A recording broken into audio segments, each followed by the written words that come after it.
Nothing says the good old US of A like wide open plains of farmland. Or does it? How patriotic can you really be if you were almost single-handedly responsible for the near extinction of America's bird? Today, we'll be talking about how America almost sold her soul for profit, and how the American people rallied to save their precious icon.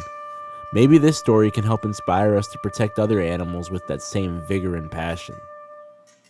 Hey everybody, my name's Eddie, and I'm a zoology student who has dedicated his life to animals. This right here is a protected conservation area for bald eagles. Growing up in the US, I've always had a fond wonder and majesty for this beautiful creature. Being the nation's symbol, it always represented power and grace in all the media it's depicted in. We used to always have a field trip to a local wildlife preserve, and I was always in shock when the guide pointed out the giant eagle's nest. The conservation area I visited here is actually protecting a giant eagle's nest in the nearby woods. Later on in the video, I'll take you guys over to Central Florida Zoo so you can see eagles being rehabilitated and treated in the zoo environment, and being treated like absolute royalty. So as you can see, eagles are being treated with a lot of reverence and respect nowadays, but it wasn't always like this. How did America's bird once dwindle to the point of near extinction? And why was it picked to be the symbol of this scrappy young nation in the first place? The bald eagle is a raptor, or bird of prey, that specializes in hunting prey, mainly fish. But they are pretty opportunistic and will never shy away from anything they can find. So yes, keep your chihuahuas indoors, people. The name bald eagle comes from their fully mature head plumage, which means feather covering, being white and appearing bald, but they're not actually bald like a condor. Sorry guys, there's always Rogaine.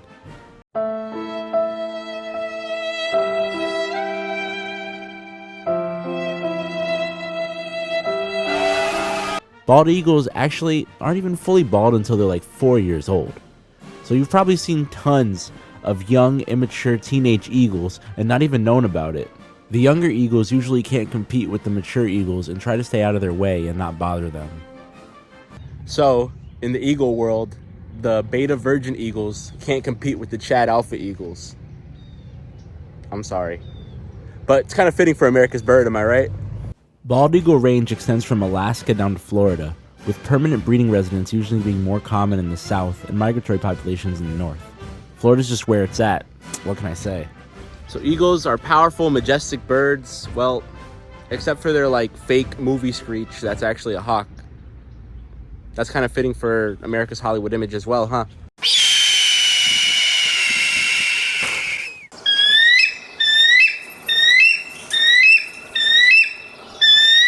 Honestly, all things considered, it makes more and more sense why they were chosen to represent the country. After the Declaration of Independence was signed, Congress gave Ben Franklin, Thomas Jefferson, and John Adams the job of designing an official seal for the country. Despite Ben Franklin pulling hard for the turkey, sorry guys, by the way, that might be a legend, they ended up choosing the bald eagle due to Rome and other nations using the birds as a symbol of power for generations. They then decided to replace the generic white eagle with the more American bald eagle, and boom, the rest is history. Well, until our farmers started being traitors and killed them all. The farming industry in the United States is one of the most central and largest in the country.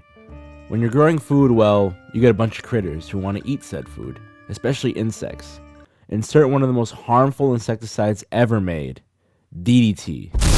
DDT, or dichlorodiphenyltrichloroethylene, try saying that 5 times fast, goodness gracious, was made as one of the first modern insecticides in the 1940s. Originally, it was used to combat malaria, typhus, and other diseases from insects, but it was very, very effective at insect control for crops and livestock production. DDT blew up in popularity in the farming industry. If there's one thing farmers hate, it's bugs in their crops eating their livelihood. Funnily enough, insects began to develop a resistance to DDT, but that's a story for another day. DDT got so popular that a lot of it ended up seeping into waterways and the environment. Pop quiz. What did I say eagles ate earlier? Yes, that's right, fish. So you imagine DDT in lakes is probably not a good idea, huh? DDT either sterilized eagles or made their eggs super brittle and took eagle populations from 500,000 in the 1700s to 412 nesting pairs in the whole US by the 1950s. Are we sure that the farmers weren't just Soviets in disguise? Because that's ridiculous. They're traitors, for real. I know I'm harping a lot on farmers, but it wasn't just them. Hunters also shot and killed eagles because they believed that they killed lambs and kids by swooping them off with their talons. Also, rapid habitat destruction was clearing out a lot of their livable space. So I'm here at Central Florida Zoo. There's a couple eagles here, and basically all the eagles that are in captivity, they are injured and non-releasable. It's illegal to house eagles that are releasable and can fly in the United States. So obviously with laws like that, it seems that there's a lot of respect and reverence for eagles. How do we get to the point of eagles now in zoos being treated like absolute royalty when they are rescued and rehab and ambassadors of their species? Eagles were first protected by the US and Canada in the 1918 Migratory Bird Treaty. Then the US government approved the Bald and Golden Eagle Protection Act in 1940, prohibiting the killing and trapping of eagles for commercial use. Collecting their eggs was also outlawed with this measure. But the undercurrent of DDT was still lurking, and populations continued to fall. So clearly they targeted a lot of great issues and got ahead of them, but they left out the glaring issue of DDT, probably to spare farmers and their businesses, but clearly these farmers weren't American patriots anyways, so who cares? The decline continued, and in 1967 the bald eagle was declared an endangered species. The American people had had enough of seeing their symbol continue to decline and populations continue to fall. So amendments were put in place in the 1940 Eagle Protection Act that further restricted and increased punishment for violators. But again, DDT was untouched. It was obvious that this was harming the birds at this point.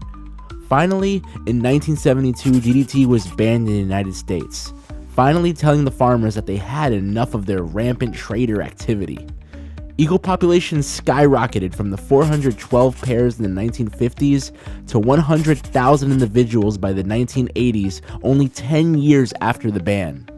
It's crazy. It's almost like when we unite as a country and all rally around one cause, we can get a lot done really fast. I wonder why we can't do that now. Wait. Division of our country aside, I think we can all agree that we like eagles, can't we?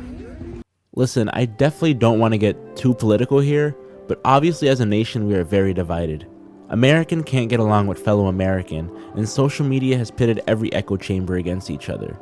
But I think that all of us can agree that the natural world is a beautiful thing worth protecting. So far I've talked about gators and eagles, two of America's icons that were quickly saved and brought back through fast action in the government. I know to a lot of people there are way more pressing issues in the country, but time and time again we've shown that we can make big things happen and change the outcome of a species by working together. We are way more powerful than we realize, and it takes us to make actual change. This nation was built on ideals that anyone can be anything and do anything. A lot of farmers come here and provided for their families in this nation, and despite the harm that was done to eagles in the past, they have now let go of DDT and use more natural insecticides. Some even work together with insects to defend their crops. Sometimes, the big issue you don't want to give up is actually holding you back, and that's a life lesson for everyone here. Growing up, these were the stories that inspired me. I believed that I could change the world and save animals because of the field trips and readings that I did of all the successful stories that America had pulled off. We as a country can still do that if we care enough. If one of us cares enough, it could change the tide of a whole country. Or maybe not. Maybe we just are doomed to bicker and argue over everything and never get anything done. But that's for you to decide, and for you to make a little impact wherever it is. Thanks for watching. Hey guys, like, comment, and subscribe on this video. I know these first two videos were talking about American animals that, have gone through a comeback story, and they both dealt with DDT. So I really wanted to focus on that for these first two stories to show that we are capable of big change and we can do something. I know this video took a little bit longer than I expected to come out, but it's okay. It came out beautiful and I really like how it came out. So yeah, guys, support me in the journey, and next video I'm already working on it and it's gonna be great. The goal of this channel is to continue to get conservation stories and talk about animals, talk about the natural world, and inspire you guys to take something from these videos, whether it's just a newfound respect or newfound inspiration from it. Then I've done my job. So yeah, thank you guys for supporting. I would appreciate any like, any comment, any subscribe. I love talking to more animal nerds. So Yeah, guys, I'll see you guys in the next one. Peace.